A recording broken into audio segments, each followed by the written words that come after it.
We are back and we are live. It is Fight IQ presented by RotoWire. Here to talk UFC 250, Amanda Nunez taking on Felicia Spencer. And in my opinion, a real main event. I'm going to mention it up front. I can't wait to talk about this fight. Aljamain Sterling taking on, I almost call him Corey Sandhagen. I do that all the time. I almost had Cody Stamen on the brain because I watched that knee bar submission a few times against Corey Sandhagen.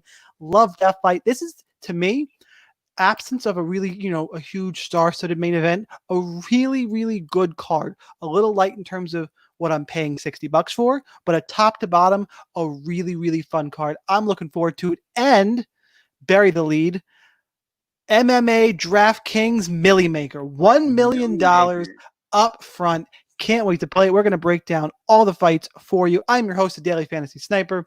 With me, as always, the co-host, the analyst, the important guys. It is Chris Olsen. You can find him on Twitter at @RealChrisOlsen. And Joe also goes by Sunsu at Sunsu. Guys, what's up? Are you ready to talk UFC 250?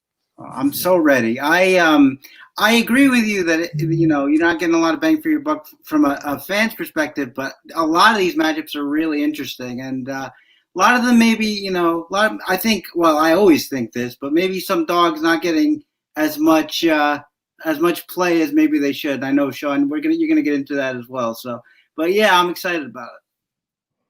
Dude, I am fired up. I have 150 lineups reserved in the Millie Maker. Going to embrace the variance. Going to actually go and whatever I think the ownership should be for some of the lower-owned fighters, I'm going to double it.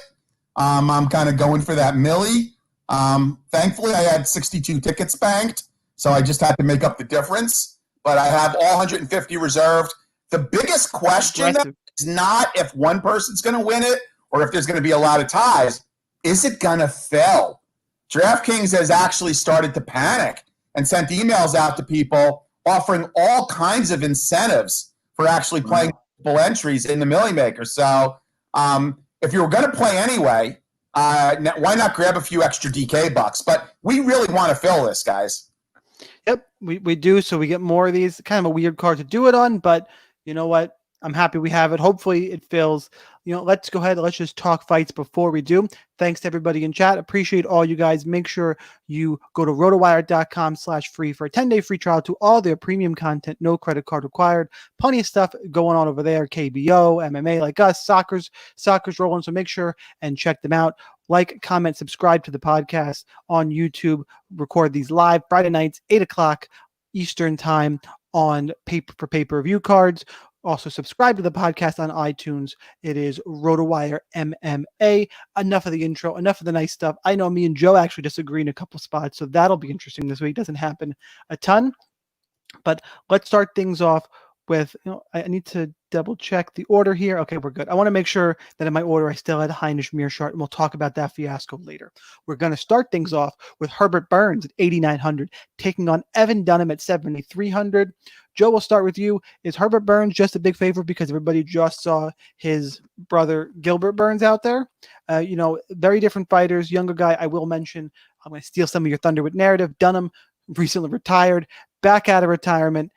Did not look good in his last few fights. For me, I'm taking Burns, but I'm a little worried because if a BJJ guy can't get this to the ground, which we've seen, how high is he really going to score? And we are spoiled for riches in terms of favorites this week. So where does Herbert Burns rank for you?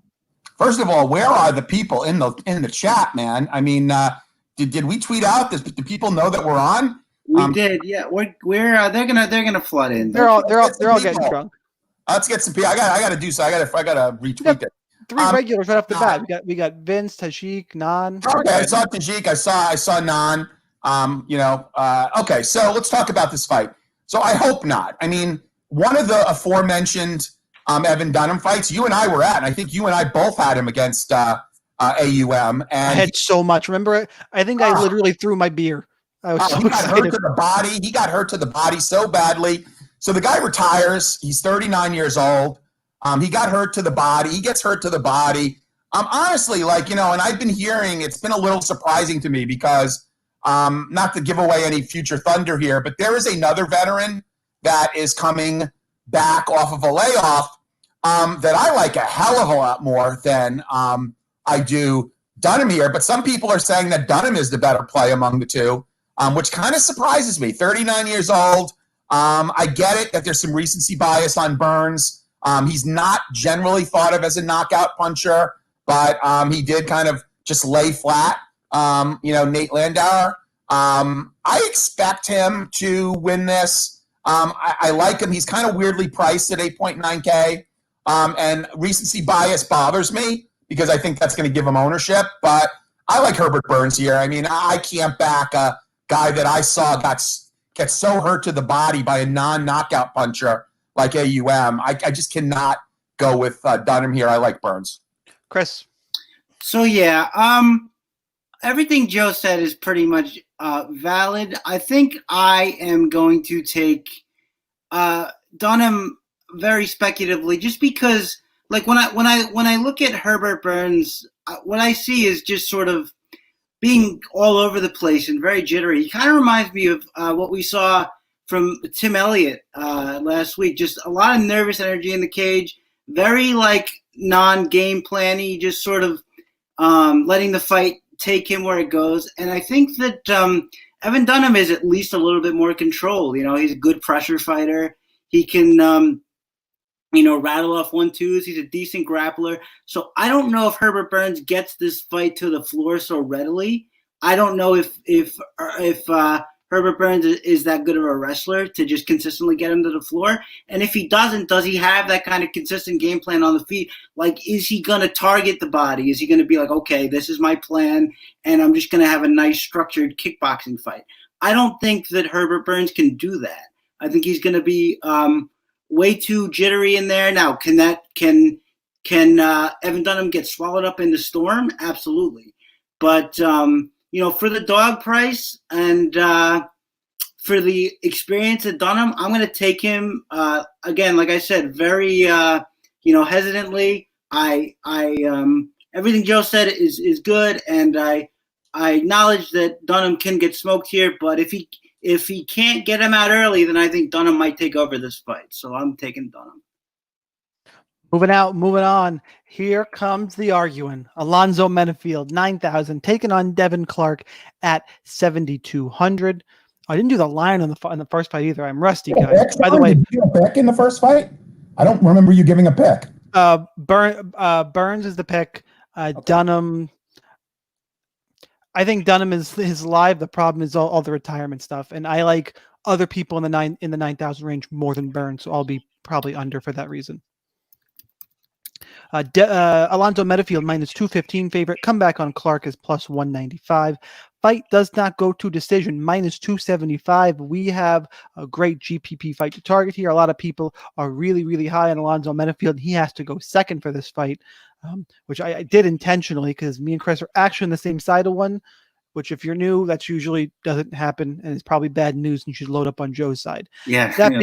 That being said, Alonzo Benefield is, look, through no fault of his own, he is beating up hot dog vendors. His UFC wins are against Paul Craig and Vinicius Moreira, who are god-awful. Now, you can't hold that against him too much. He's only beating, Joe's going to tell you he's had a hard time getting fights. The dude is big at 205. He hits hard. He's really muscly. He's athletic. Like, he looks like a legit prospect. Devin Clark, on the other hand, has been knocked out before. He got, but to look at those knockouts, Alexander Nicholson, while not good as a heavyweight, Jan Blachowicz, and Alexander Rakic, I think, is one of the best prospects in that division. Clark's game plan is going to be get this fight to the ground. It's what he does. His win over Daquan Townsend, 3 takedowns. Span, even in that loss, he got 2, took down Stosic. The win over against Mike Rodriguez that scored 96 that me and Joe were at, but we were both on Mike Rodriguez. He just ground him out. That's going to be his game plan here. Like, the way this fight goes is Alonzo Benefield knocks out Devin Clark in the first 2.5 minutes, or I have a suspicion Clark is going to grind at him. I don't, and it is just speculative, I don't think Benefield, with all the muscle he carries, is going to be able to hold up well in these grappling exchanges over the course of a long fight. So for that reason, and Clark at 7,200 doesn't need a lot to to end up on the optimal lineup. There's not a lot of dogs I like at all. This is one I'm picking to ever so slightly get a win, acknowledging he could end up unconscious really fast. So I'm going to be overweight on Clark. I'm still going to hedge and have a ton of Alonzo Benefield. He's going to be so popular, I might be a little under the field, but I'm like going all in on this fight. Like, I might go 50-50. Like, I have a lot of Devin Clark. I know it's a big, big, bold stand. The problem is I don't like a ton of other underdogs. Do I really have to play? I almost swore Maki Patola. Yeah, I'm going to have to play some. I would have less Clark if we still had the Mearshart free square. So give me Clark to win, acknowledging he could be unconscious very early. I'm hoping the ground game style of Clark, he gets a decision or a late finish, and that's enough for the optimal at 7,200. So that's my hot take. Chris, pile onto the hot take before we let Joe tell everybody how insane we are. Yeah, I'll give you some cover here. I agree with your basic premise of the fight, which is that either he's going to get knocked out quick or Clark's going to grind him out. I would say, though, you mentioned that Blachowicz win. That wasn't his chin. That was actually the standing rear naked choke. So he's only got the other two. But regardless, I think that look, we just can't, like you said so eloquently with the hot dog vendor, Shaun, we just can't say that much about Alonzo Benefield. Paul Craig and Vinicius Moreira, which is weird to fight both of those guys, by the way. They're basically the same fighter, and he fought both of them. And he Vinicius is worse. Almost in the same way, so very weird. But, if you go back to his Contender Series fight against Daniel Jolly, which was another weird fight where Jolly quit because he took a shot to the eye and then said he couldn't see or something. But before that fight ended, you could argue Jolly was winning. He took him down twice. Once was a reactive takedown. He landed a nice overhand right on a counter. And what we saw from Devin Clark in his fight against Daquan Townsend is he can hit reactive doubles if you swing wildly on him. And that's what Benefield does too. He's got a lot of power. He's got a lot of quickness, explosiveness, but he can get sloppy with his shots. And if he does, I expect Devin Clark to get in there with the reactive takedowns. And to Shaun's point, I don't know how much ground time he's going to have to sustain before, he just doesn't have the pop on those shots, Benefield, as he does before. So I agree with Shaun. I think this should be pretty heavy the entire way. I'm going to have a little bit more Clark just because I think he's really underrated in this spot, and I think Benefield is overrated. I acknowledge that either outcome is a possibility, and you should load it, but my pick is Devin Clark. So take it away, Joe. Just so you know, I feel really, really dirty that we agree. Like I should go shower in the break. I'm sure that I'm sure it'll rectify itself in the next couple of fights here. Probably. It's going to rectify itself right now. So first of all, I don't know where to start here. Chris, please take down a GPP so you can go out and buy a new chair.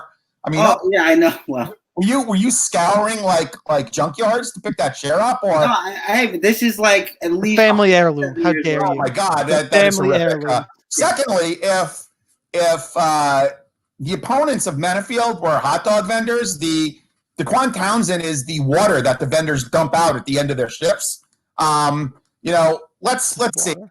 Devin Clark lit up by Alex Nicholson. Yeah, that Alex Nicholson. Lit up by him. Oh, by the way, Leroy Jolly, the Werewolf of Texas, a.k.a. one of the best nicknames in MMA.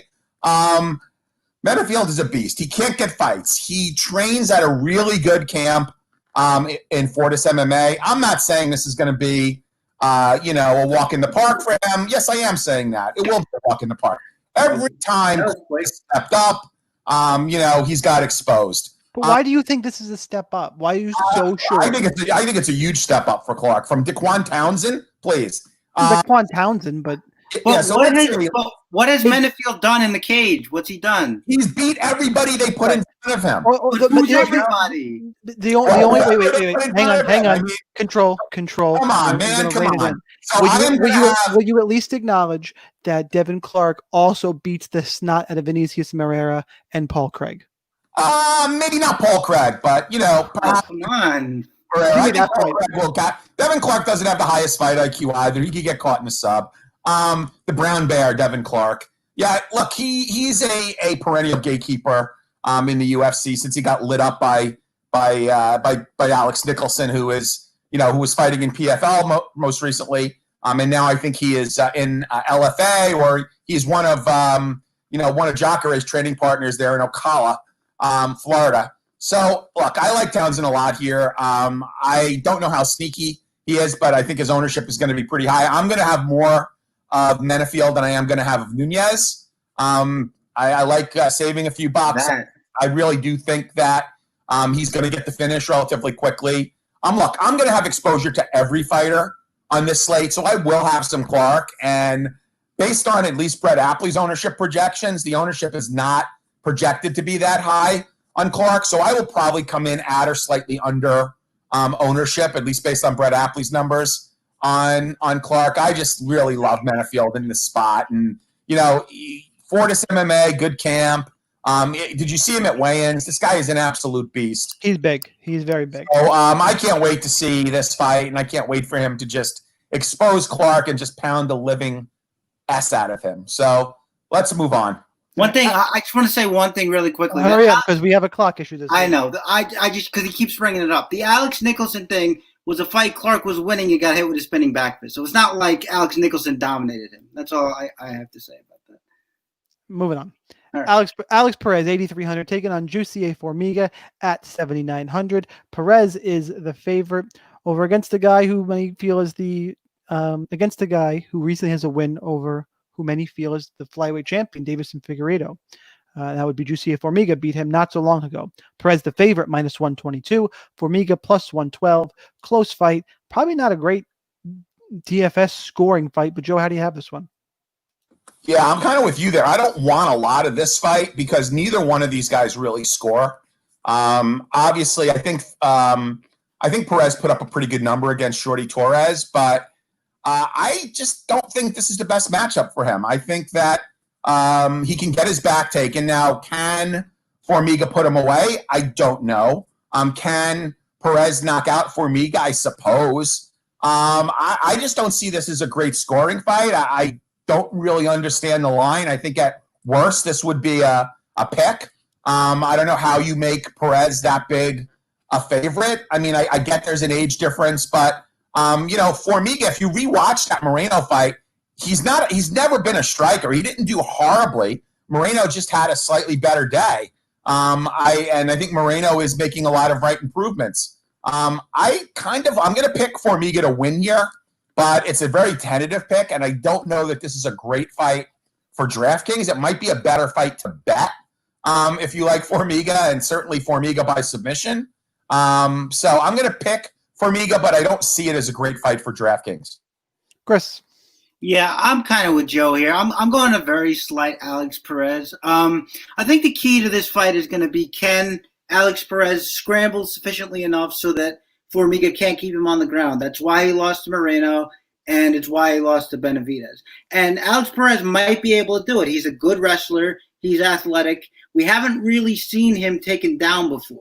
So that's going to have to be something that we see. But I like Alex Perez as a fighter. I think he's, I love the pressure that he brings. I like that he throws in combination. I think the problem that I have with Formiga is his countering is either very single shot or he likes to do like spinning back fists, like the one he caught Ben Wynn with. I just don't know if that holds up sustainably. So if he can't control him on the ground, it's going to be tough for him. So a close fight, interesting fight. I'm going to go with Alex Perez slightly. Yeah, I was slightly leaning towards Perez as well. I also think, just look at the numbers, Formiga does not score well on DraftKings. Perez has got good takedown defense. Granted, this is, a whole different ball game here because one takedown could be it, or Formiga could just control him. I think Perez has the path to the higher score. Give me Perez, but yeah, it's a close fight. I don't want a ton of. Oh, by the way, one quick stat: 11 takedowns by Perez in his UFC career. Only 4 position advances off 11 takedowns, and you really don't think he's going to be advancing against Formiga? He's not going to look for a takedown. He's going to try and do everything he can to stay up. This is the Can Jussier Formiga get a takedown fight. There you go. Let's move on to a fight that I think is probably the best on the card for. No, I take it back. I think Benefield Clark's better. A really good GPP fight. Let's just leave it at that. Charles Bird, 8,800, taking on Maki Coconut Bombs Patolo at 7,400. Line on this one. Bird minus 165, Patola plus 155. Fight does not go to decision minus 170. Speaking of hot dog vendors, that's exactly who Maki Patola lost to last time out in Callan Potter. Holy shit. I don't care that I swore. That was unbelievable. He lost that fight. And you look into it more, he had some questionable losses on his regional scene too. Look, Charles Bird has been hurt before, but at least when he's in there losing the guys, he's been in there against the better competition. He had, I would probably say, some better wins on the regional scene, but he's lost to Darren Stewart and Edmund Shabazian. The worry is how quickly he went out against Shabazian. Both guys have power. I think it's going to end in a knockout. I lean towards Bird because of how bad Patola was in that fight from start to finish. But if Bird gets cracked, it really won't surprise me. Patola live, great GPP fight. I'm going to have much more Bird because that's how little I think of coconut bombs now. So that's my take on the fight. Chris, start us off. Yeah, I think you hit on it, Shaun, and it's whether or not Bird gets cracked, because when Bird gets hit, he panics. I think Bird is a talented guy. I think he's really quick in there. I think his striking's coming along, and obviously he likes to wrestle and grapple. But when he gets hit, it sort of unravels. We saw that against Edmund Shabazian where, like early in the fight, he gets touched one time on the chin, goes in for that sloppy takedown, and then gets subbed. So it's difficult because I don't think he trusts his striking, and I don't know where that leaves him. But I also don't think Maki Patola is the guy that can punish him for shooting a wayward takedown or something. And this is a guy who got taken down a bunch by Callan Potter. So well, and Callan Potter is not. I mean, he's got those. They're not wrestling takedowns. They're judo takedowns, and he got a bunch of them. I think Bird's probably a better wrestler. Now, Maki Patola is a good offensive striker. He's got a little bit of power. I like how he goes body head a lot, but I just don't see him overcoming the pressure that Bird's going to bring, and Bird's just going to be so much faster. And Patola doesn't feel the need to slip a shot ever in his life. So to me, that's all bad news. Patola's really tough. Maybe Bird doesn't come back at the salary, so it's a little dicey there. But I think this is Bird's fight to lose, and I'm picking him for the victory. Oh. Yeah, I marked this date and time down. I have not had an opportunity in a while to use my James Tahuna reference. Bird has been knocked out by better competition. Does not give me a great deal of confidence in him. The other part of the narrative here is, check me if I'm wrong here, I believe that the Callan Potter fight was at 170 and Coconut Bombs was having a bad weight cut. This is at 185, which he seems to be better suited for. With that said, flip a coin. I think this is a fight that you need to target simply because it's going to finish inside the distance. If you press me for a pick, I guess I'll go with the better athlete. But I am looking at pretty much equal weighting in this fight simply because the only thing I'm truly confident about is that it's going to end up in a finish. Moving on, Cody Stamen, 9,100, taking on Brian Kelleher at 7,100. Line in this fight, Stamen minus 230, Kelleher plus 210.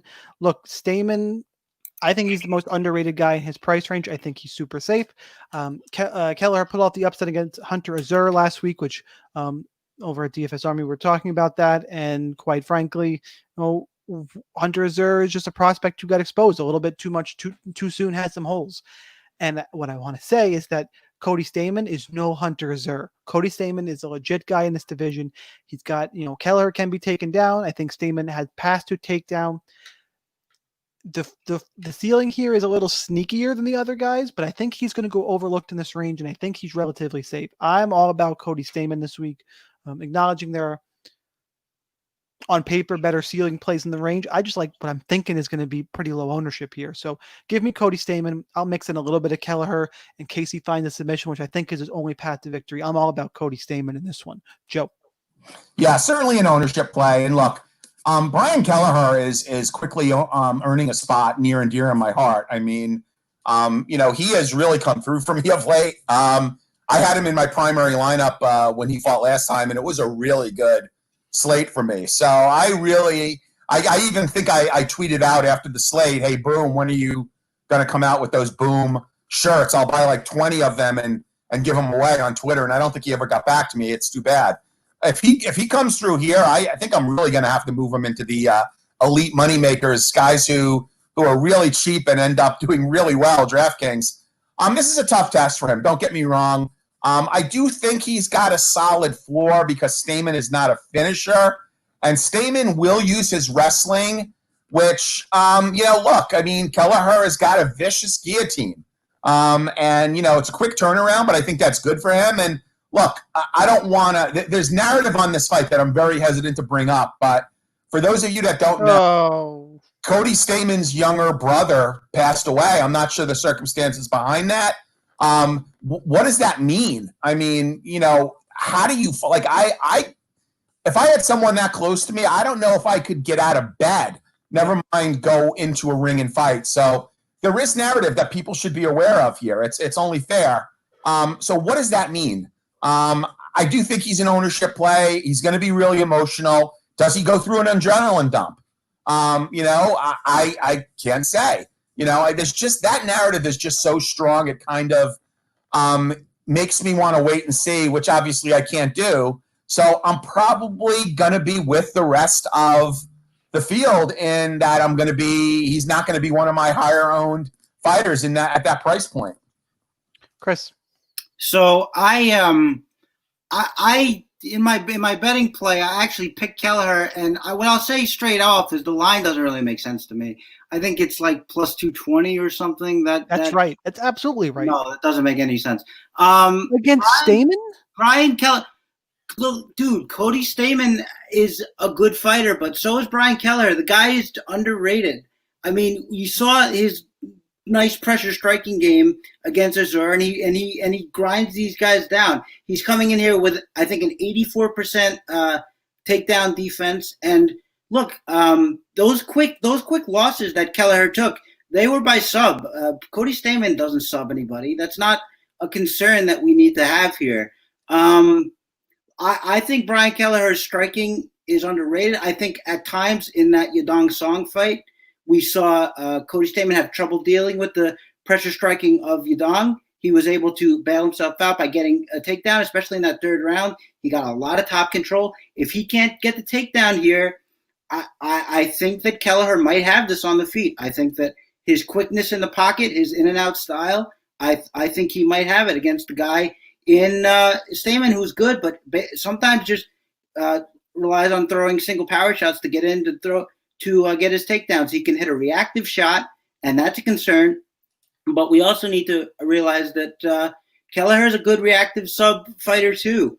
So that's something to look out for. I just think the line is off here. I also think that Cody Stamen's not a finisher. He's a control grappler. I think he's got one fight where he's got a lot of points, and that was on the strength of a ton of takedowns, if I'm not mistaken. He would have scored 96, I think it was, if he didn't get robbed to a draw against Song Yadong last time out. Well, fair enough. I mean, we can. If you're looking at the logs, that 66 is deceiving because it was a draw. I know. Fair enough. We can argue that fight, but I mean, he got 5 takedowns there.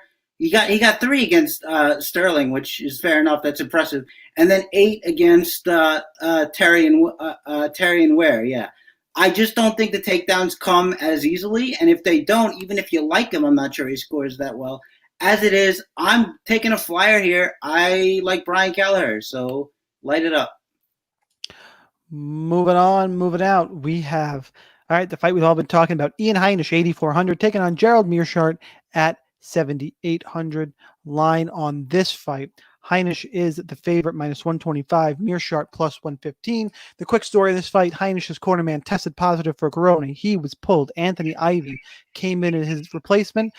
Heinish's cornerman was then retested. It was determined that that test was a false positive. Hainish back on the card. That was a crazy-ass 24 hours. We won't go any more into that. And Ivy, by the way, will get a UFC debut at some point. He's on the roster now, so it works out for him.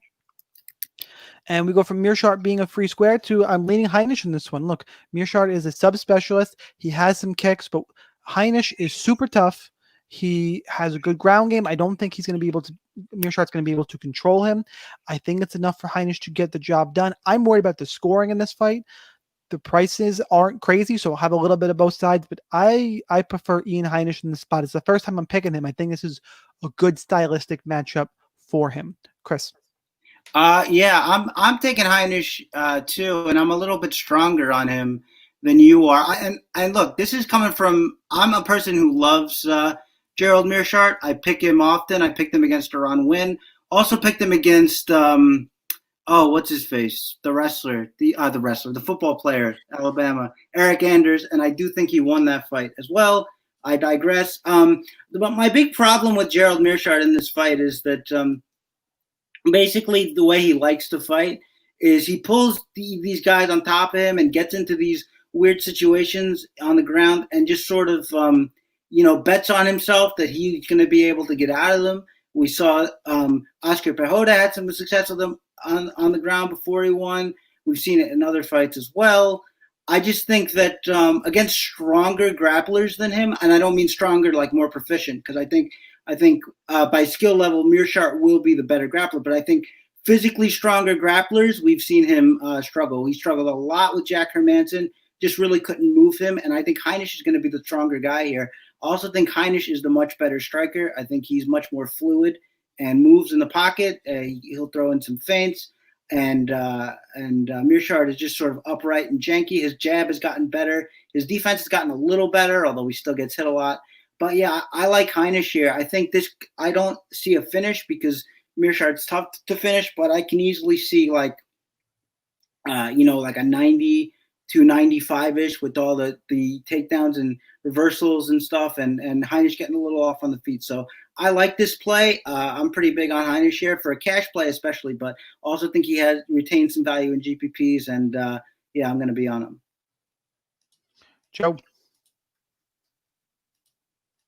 Joe, you're muted. Sorry, guys. So I was just trying to look something up real quick. So, look, I get what you're saying on Hainish. I've just seen Meerschaert. He's that lunch pail fighter that I call him. A guy that's had winning streaks, has losing streaks, has kind of cemented his place in the UFC. I don't think this is that big a step up for him relative to the competition he's been fighting.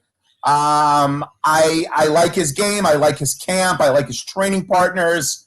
Hainish has kind of been a little bit exposed. So I am going to take Meerschaert here. It's not a super confident pick, but I am just so happy that we're not into a third slate in a row where we have a sub 8K fighter that's going to be 75% owned. I kind of wanted it this time. That would have killed my desire to play the Millie Maker, honestly, with that. So I'm just happy that the original participants are here in the fight and that we're going to have a little bit more balanced ownership as a result. I'm going to pick Meerschaert here for the reasons I outlined. Moving on. Next fight up is, I'm on the wrong page here. There we go. Chase Hooper, 8,500, taking on Alex Caceres at 7,700. Hooper is a minus 185 favorite. The young kid has Caceres as the plus 170 dog. Hooper needs to grapple. His striking is dog shit. Caceres' grappling is horrific. I know he got choked out by Kron Gracie, but he basically just turned his back to Kron Gracie. I don't even know what was happening. If you go watch it, the guy gets subbed. If Hooper can't get this to the ground, he's going to have a problem and probably get toasted up. I think Hooper's aggression and the smaller cage is going to help Hooper, I believe, track down Caceres. Give me Hooper to get a submission. I have no problem hedging a little bit with Caceres, but I just don't think Bruce Leroy's any good. Give me the hype train on this one. Jumping on the hype train. Give me Chase Hooper. Joe. Yeah, so, Hooper recently got carded at a juice bar. He can't... And got turned away. He can't actually sit in the exit row on a plane without having to show ID. He likes M&Ms. He's got a nice social media presence. He is very one-dimensional. I understand the matchup. Caceres has been finished by submission. UFC's trying to feed him. Yeah, however, and another piece of narrative is I guess he left his longtime camp. I've been hearing that about Caceres, but he has a distinct edge. He might have a bigger edge standing than Hooper has on the mat. Yeah, I think so. So look, I'm gonna go out and say I'm gonna pick Caceres here. It's not a confident pick.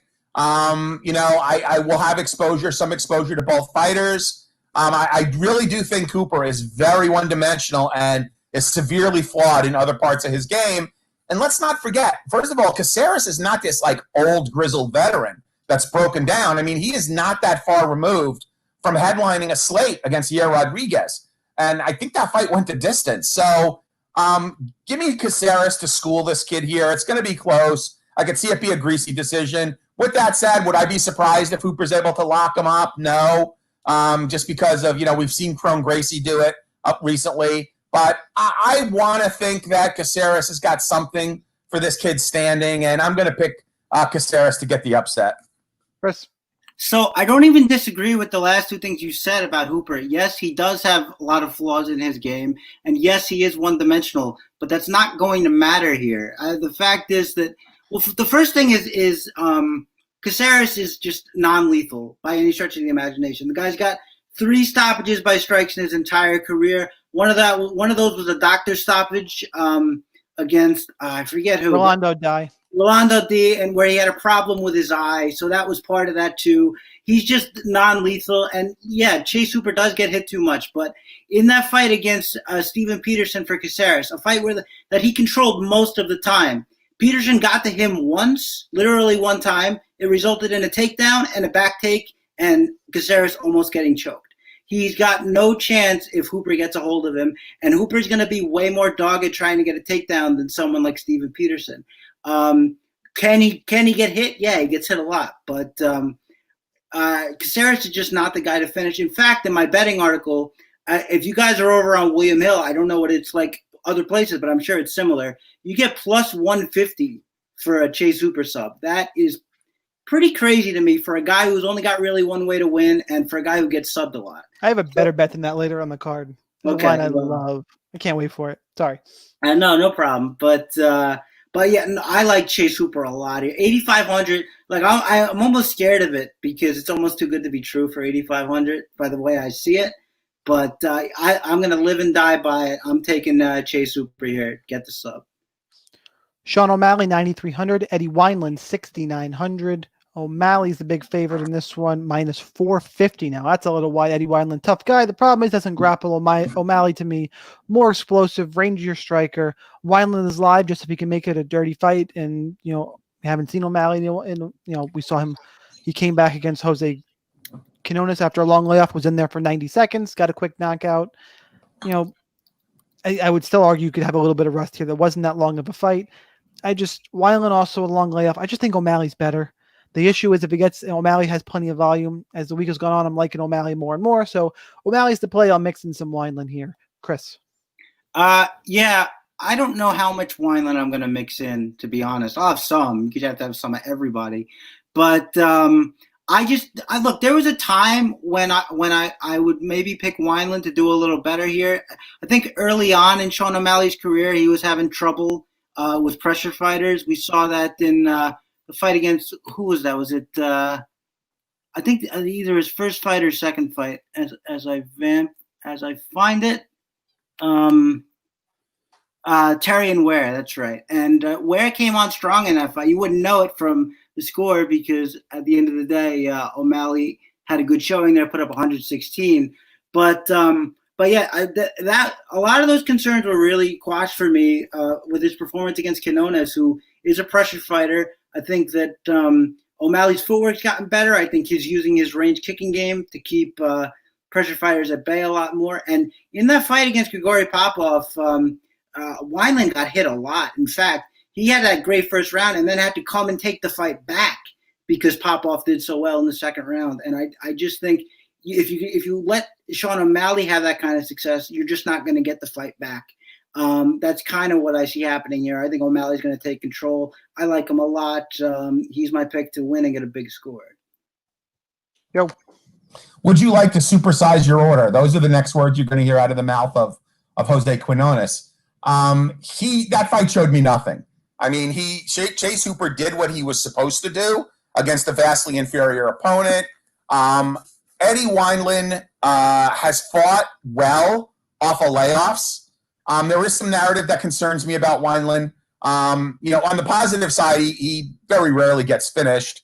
On the negative side, he hasn't beaten anyone younger than him since flip phones. And part of the problem with being on having a number of media obligations the week of fight is that you tend to repeat yourself. So for those of you guys that heard me use that expression before, I really do apologize. So I'm not going to go and pick Wineland to win. I know that our boy, Shaun, John Stargarian, a.k.a. Eric, has got a unit play on Eddie Wineland. I don't know that I'm ready to quite go there yet. But I usually agree with him, but I guess he hates money this week. Yeah, he was out on an island. I watched his podcast, and he took a lot of heat for that play. But look, I do think Wineland's got a shot here. Of the two veterans that the UFC kind of blew the dust off of to show up, I do think Wineland has got the more realistic chance to win. And I was really quite surprised as the week went on that more people think Dunham is live. I don't necessarily see it that way.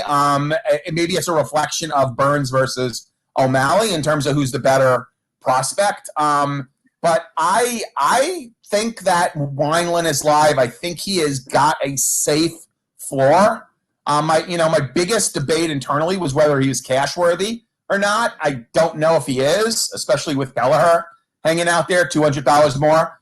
I'm going to pick OMalley to win. I am going to be underweight to him, and that could be the biggest pork chop I've ever eaten if he comes out and does some serious damage to Wineland. But I'll probably be underweight to OMalley just because of my man crush on Benefield. All right, moving on. Neil Magny, 8,700. Anthony Rocco Martin, 7,500. Magny's the favorite here, minus 125. Line is closed on Martin. So we got some odds value here on Martin. I want to caution everybody. Anthony Martin is a dog shit DraftKings scorer.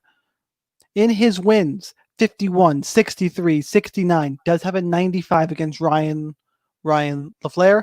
Then 66, 76, 62. And I'm all the way back to 2016. How many fights to go to a 91? So you could think he's live. Sure. I don't think he's going to score very well, even in a win. And we've talked about plenty of fights. That being said, everybody loves to hate on Neil Magny. I'm just going to keep betting and picking the guy, constantly. Makes me money against Li Jingliang.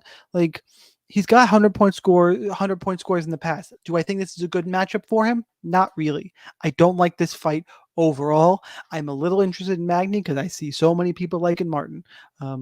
Magny's going to be obviously rangier. He struggled to use his range effectively in the past. Martin's probably the better boxer, but I think he's going to have a hard time using his grappling game here against Neil Magny. I think it's just going to be a dirty kind of rangy fight. I think that even if Martin finds a takedown, Magny's going to be able to get back up using his length. Magny's a well-rounded, tough dude that people like to discount. I'm picking him for a win. I think this fight is bad for DraftKings. You can play Martin for the odds value. I recognize that take to it. I just think there's a difference between odds value and potential for a high DK score. I could be alone there, but give me Neil Magny. Joe. Okay, so I don't disagree with a lot of what you said, especially relative to his scoring. I do think that anybody who could survive a night with Kaylee Harrison could beat Neil Magny. In his recent fights, it's only Damian Maia gave him a little bit of trouble. Trains at a good camp, uses leg kicks. What I would like Tony Martin to do, Rocco, if you're watching this podcast, I want you to put the Lorenz Larkin Neil Magny fight on indefinite loop because you can hurt Neil Magny to the body and you can hurt him badly. I think that's one of the two best body shot performances I've seen, the other being Barbosa against Dan Hooker, the way that Lorenz Larkin worked Magny's body. I do think that the smaller octagon will help Martin a little bit here, not from a takedown perspective, but will give Magny less room to maneuver. I think Martin can get inside. I think he can use leg kicks. I am taking to heart what Shaun said. All I want is a repeat of the Johnny Case fight. Give me 76 points at 7.5K. in cash and move on. There are not a lot of underdogs that are getting love on this card. I think there is line value in Martin at plus 115. I'm not shitting on Magny. I mean, I do think that the Leech probably had the worst fight IQ performance of 2020 in his game plan to attack Magny. Magny does come from a good camp. Magny has got, don't make such a big deal of the reach, because Magny has got reach advantage over everybody in the weight class. There's not one fighter that can come close to having the reach. He's got light heavyweight reach on his frame. So, yeah, I get it. He's got a reach advantage, but he still has the record he has, even with that reach advantage. So give me Tony Martin as the slight upset, but take what Shaun said to heart relative to his ability to put up a big score. Chris. So I agree with one thing in particular Joe said. I'm actually going to run with it. I think the leg kicks are going to be a big factor here for Tony Martin. We saw Anthony Rocco Martin. Sorry, buddy, if you're watching. We saw Neil Magny literally get taken off his feet by a low calf kick from RDA. I think that Tony Martin used those really effectively in his last fight against Ramazan Ameev. And I think that's going to pay real dividends here. Everything else, I agree with what Shaun said. And the fact that Tony Martin doesn't score well is a point taken, but who scores well against Tony Martin in that same vein? So I think 8,700 is way too much for Magny here. I wouldn't be on him. If you're going to go anywhere, I'd go for Martin. But again, he doesn't really score that well. And he's tough to finish. Remember, go back to Hector Lombard beating on him for about a round and a half, and then he actually came back and won that fight. So one of the most impressive comebacks I think I've ever seen. So Magny's a tough dude. It's tough to finish him. So this might be a stay away in general, but if you're going to go anywhere, I say go Martin. All right, Aljamain Sterling, 8,200 against Corey Sandhagen, 8,000 in the People's main event. This should be for the bantamweight title, in my opinion, but it's a different story for a different day. Pick 'em fight. Depending where you look right now, 5 dimes has got Aljo minus 110, Sandhagen plus 100. Sandhagen presses fights. Going to be fun. Aljamain Sterling, I like that he has the extra path to victory through the grappling, should he choose to use it. But it's a very small lean for me towards Aljo. Play both sides of this fight without the free square of Mearshart anymore. Play plenty of this fight. I just think there's going to be enough there. I know Aljo's going to use his movement, doesn't get hit a lot. I just think in a small cage, Sandhagen's going to press the action, and we're going to get scoring in this fight because of the cage. So Aljo the lean, but play both sides. Chris. Yeah, it's a good point in the small cage for sure. And I think a guy like Sandhagen and his style is one that's going to really exploit that. The one thing for me is that like Sandhagen has fought some longer guys before, but I don't know that he's ever fought anybody who fights long in the way that Aljo has of late. And I also think that on the ground, like we've seen Sandhagen have a really hard time getting controlled, especially in the last fight against the Unseld. But the length of Aljo in top position, I think, could really make a difference here. That's kind of what I think I'm counting on. I think that when Aljo gets him down, he's going to be able to control him in a way that past opponents have not been able to. But to me, this is a fascinating fight. I'm really hesitant to make a firm pick. I'm going a slight lean on Aljo. I just think he's going to be able to manage the range a little better than some of Sandhagen's later opponents, and I don't think that Sandhagen is going to be able to control the tempo as effectively as he has in the past as a result of that. So give me Aljamain Sterling. It's a close fight. I can't wait to see it. But I'm going Aljo. Joe. Yeah, so I started the week on Sandhagen. Like a lot of the narrative around this fight favors Sandhagen. Training at a super hot camp with Justin Gaethje and Drew Dober, and I doubt he was sparring much with Curtis Blades. But training at a super hot camp as opposed to Aljamain being sort of in the epicenter of COVID. Another part of the narrative is no Ray Longo in the corner of Aljo. Ray Longo did, he's an older gentleman, did not want to risk the travel. So I believe this is the first Aljo fight where he did not have Ray Longo in the corner. So that, take that for whatever it's worth.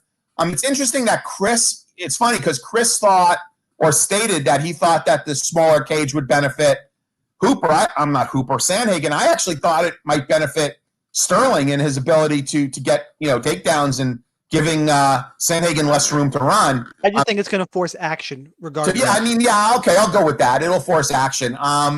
This is so difficult for me. I mean, these guys both score well when they win, but are they going to negate each other when they fight and come up with just a for shit score at the end? I don't know. And that's a reason why I would not be 100% all in on this fight, because it's very possible that the winner will not be on the nuts, because you'll get guys who cancel each other's skill sets out, and it'll be kind of a decision fight that's not very high scoring.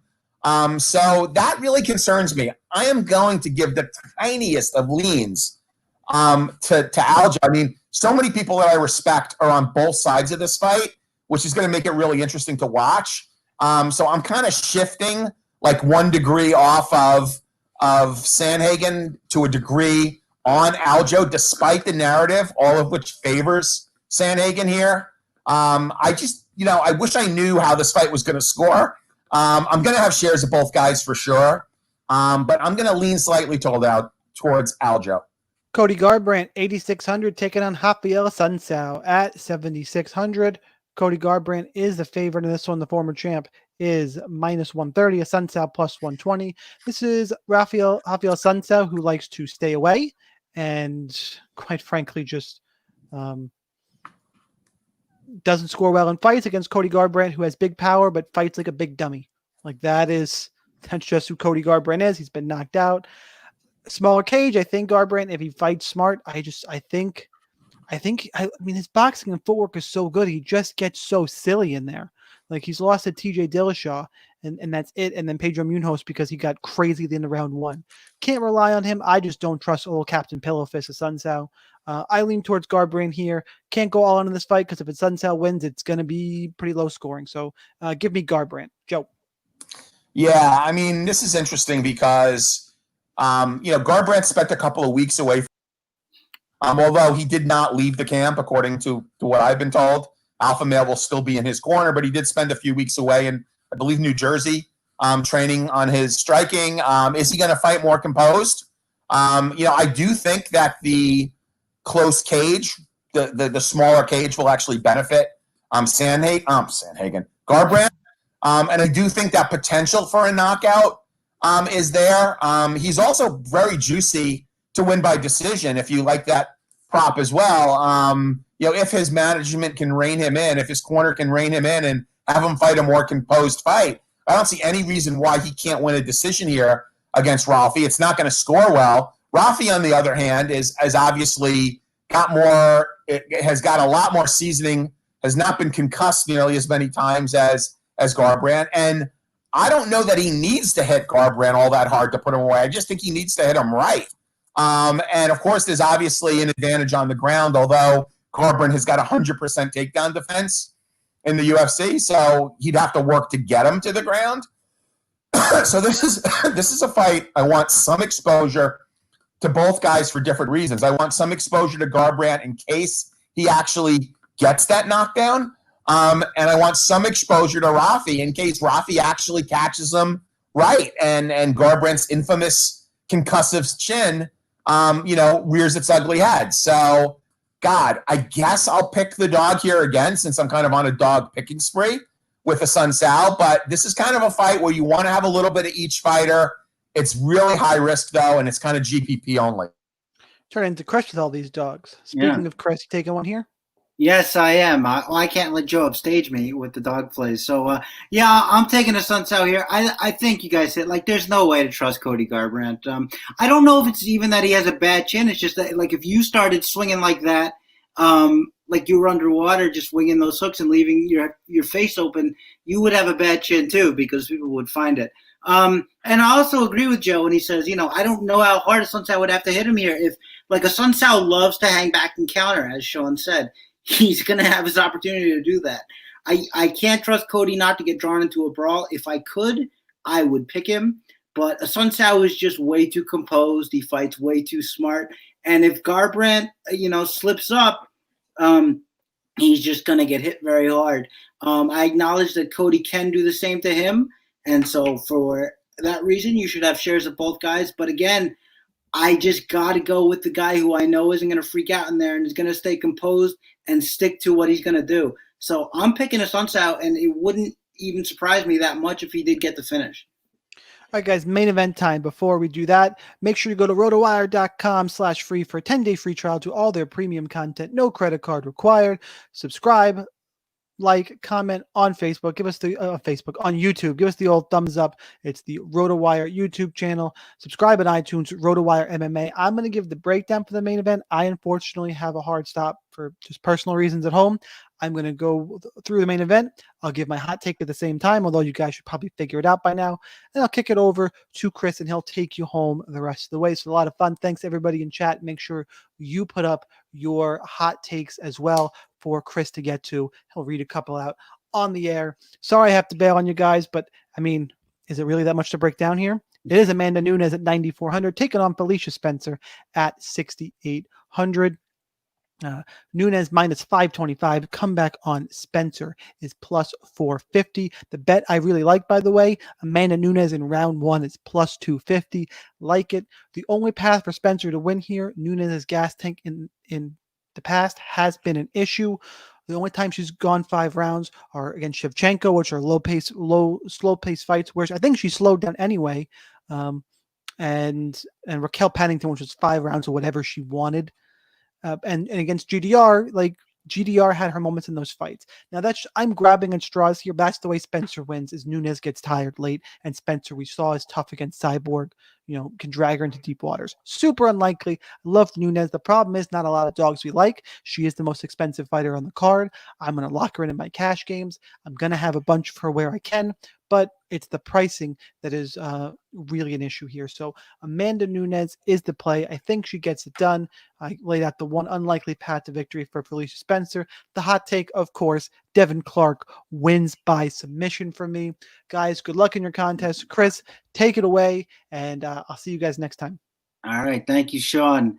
And everybody, look at me. Look at me. I am the captain now. Okay, so I will take this fight.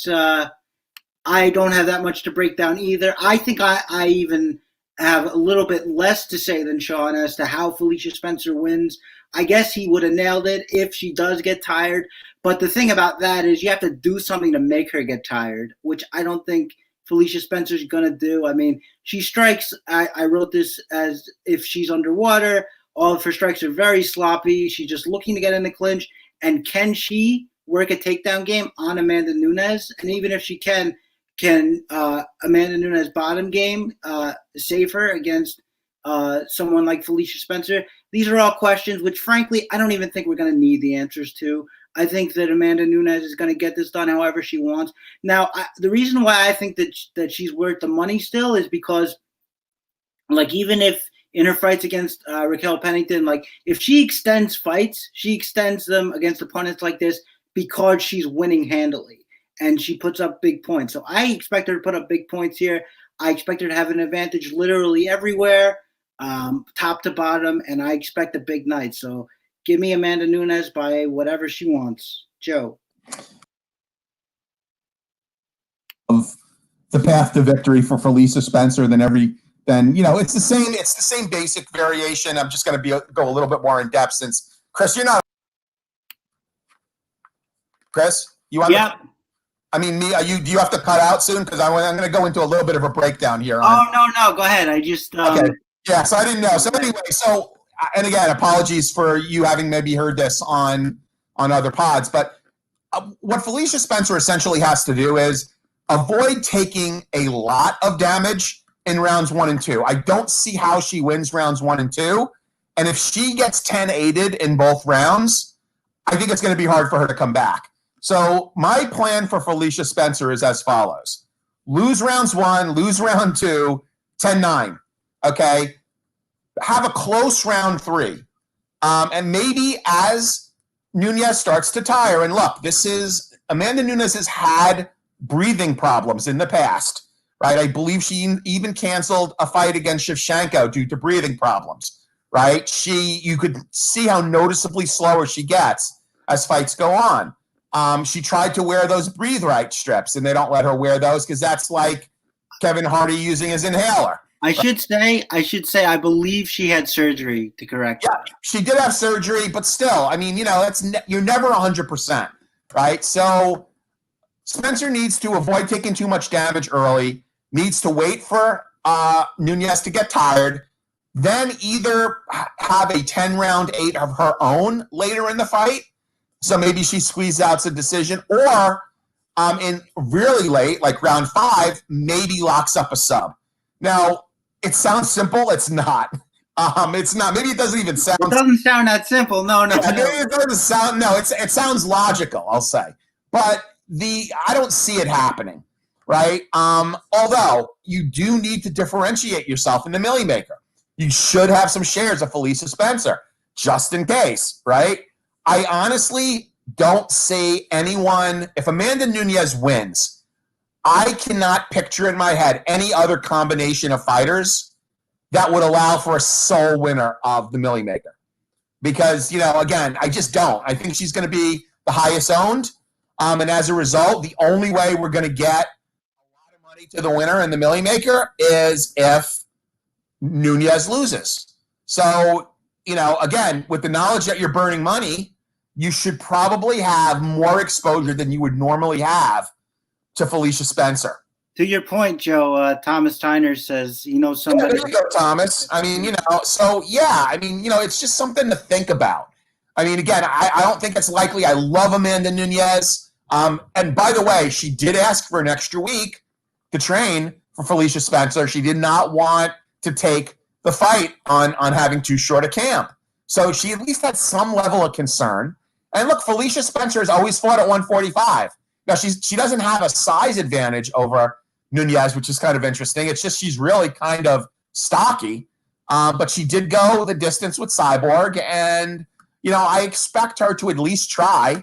I don't think she's going to lay down for Amanda Nunez. So that's the only way I see any significant money being paid out in the Millie is if, Spencer somehow comes up with a win. It's not going to prevent me from playing it with the knowledge that I don't think I can win with a Nunez lineup because, even though it's very top heavy, there's still some money underneath the million. It is a $2.5 million contest that, oh, by the way, may actually overlay, which would provide some extra money for those people playing. So anyway, I'm obviously going to pick Amanda Nunez here, but I outlined what I think is a path to victory for Spencer, and it is a perfect storm type of path.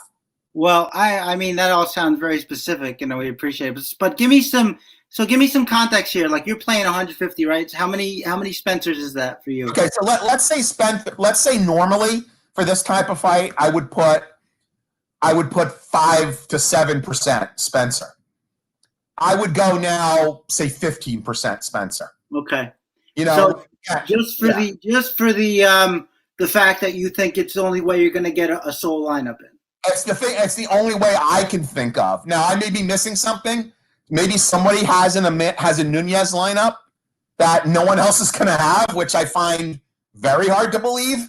I mean, a lot. I mean, I think it's rarer for a Nunez lineup to win the Millie Maker than it would be for Spencer to beat Nunez.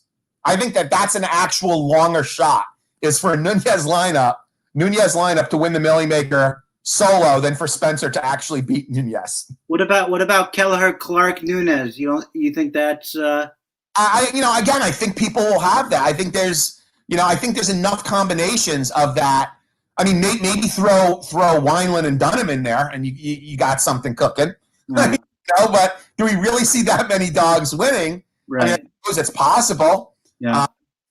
But I really do think it's rarer to see. It's going to be more unique for a Nunez lineup to solely take down the Millie than it would be for Spencer to beat Nunez. Right. Yeah, no, interesting stuff. We'll see how that plays. Right now, guys, we're going to move to hot takes. If you have a hot take, put it in the chat, and I will put it up on the screen, and we will get it in. Joe, you want to go first? You got one? Yeah, I'll give you mine. I actually put this up on Twitter. This is a plus 997 parlay. I played this on the DraftKings Sportsbook. I actually like it a fair amount. It's Nunez by KO, TKO, or DQ. It's Cody Garbrandt to win by finish. That's plus 162 because I think if he does win, he will win by finish. Dunham and Burns does not go the distance. And Benefield by KO, TKO, or DQ.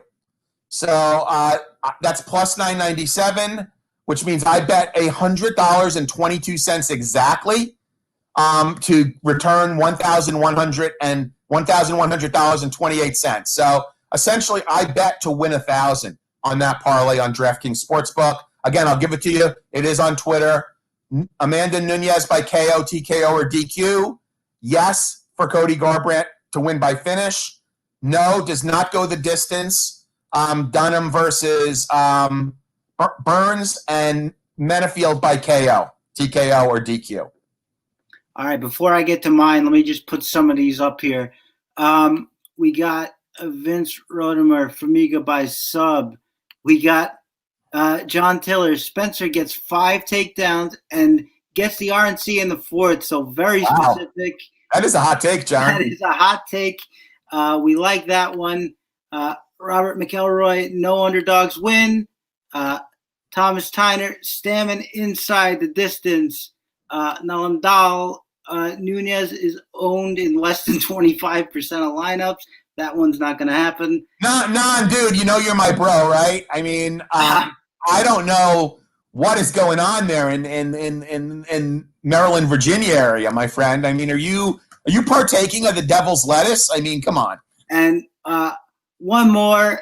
It says, I think there's a good capper. There will be one Millie winner, and it's going to be me. Hey, look, Tajik, I've got a daughter that's starting college, and, you know, I would definitely hold my hat open if you wanted to kind of share a little bit of that wealth. Yep. At the very least, forget about the money. Just kind of like reach out and say that we helped you win it.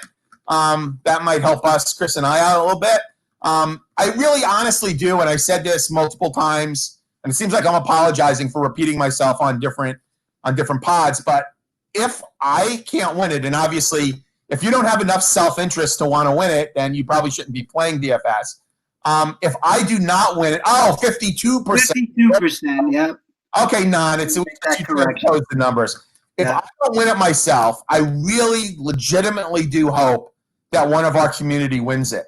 You know, I was on Twitter. I signed up for Twitter back when it came out in like 2011, but I really had not been active in Twitter until 2015, till I started playing DFS MMA, and it's just been a really great experience. I'll be honest, not a day goes by where I don't kind of check Twitter, and I try to be as free with my time as someone who works a day job can, but it's a great community, and those guys that were grinding with these like really small contests, and guys, we're not that far removed from like 5K to first being the main contest. Yeah.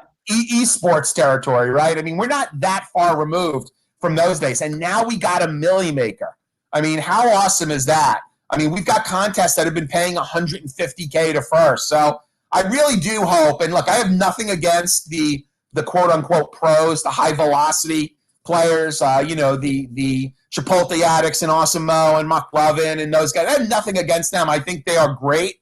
And the fact that they can make money at DFS is very impressive to me.